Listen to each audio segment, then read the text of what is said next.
Hey, it's Drybear. A hotfix change has gone live into retail World of Warcraft Dragonflight, and it is a little bit interesting, so I want to talk about it today. As always, if you have any questions or comments for me, you'll find me live every day on twitch.tv/Drybear. Come by and say hi. So the change that they made was to the Thundering Affix for Mythic Plus. So if you've played Mythic Plus at 10 or higher, you'll get the seasonal affix, which is Thundering. What Thundering does is that periodically, every set amount of time, it will mark all 5 players in the group with either a positive charge or a negative charge. And currently this is giving out 3 positive, 2 negative, and it's random across everyone up until this hotfix. What the hotfix does is it makes it so it's the opposite. It's always 3 negative and 2 positive, and one of the negative is always the tank.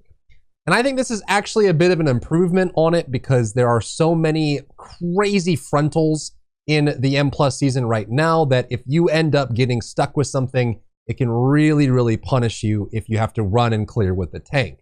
So the way it works now is once everyone adjusts to it, all that, is that the tank is always going to be the odd man out. No matter what, the tank will be the negative. And so if you don't want to cleanse with the tank, you certainly don't have to.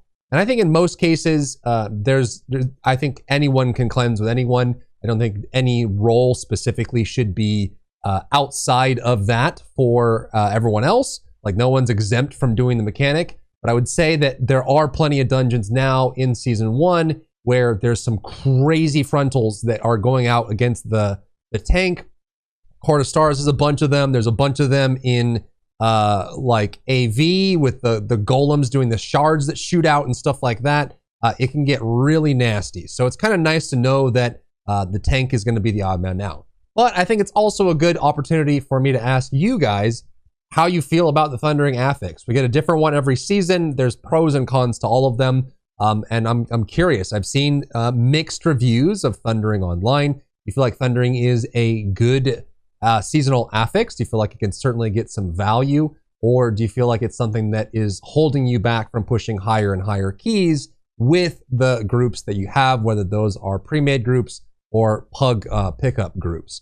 I think there's definitely some good benefit to it. And when you get to really high keys, it feels like people really understand the affix. They try to maximize the damage and healing buff that they get from it all the way until the last second.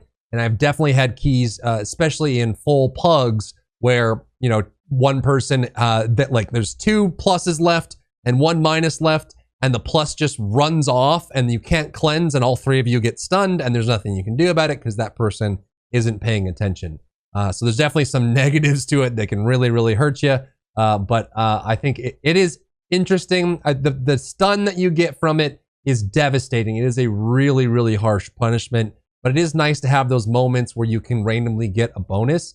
I definitely, as you start pushing higher and higher keys for healer M+, I do enjoy the like, there's times like in Ruby life pools, like 18 to 20, where you get that 30% healing buff and it saves the day because you really need it for those keys. And then there's times where it obviously comes at a really inopportune moment that can hurt you really bad. So let me know what you think about this change down below. It is interesting to say the least. I think it's nice that there's some consistency in it now, especially for the tank that has frontals, but let me know in the comments. As always, if you have any questions or comments for me, you'll find me live every day on twitch.tv/Drybear. Come by and say hi. If you enjoyed yourself today, leave a like down below. You can support me and my work on Patreon and view Patreon exclusive content, link in the description. Thank you so much for tuning in, and I'll see you in the next one.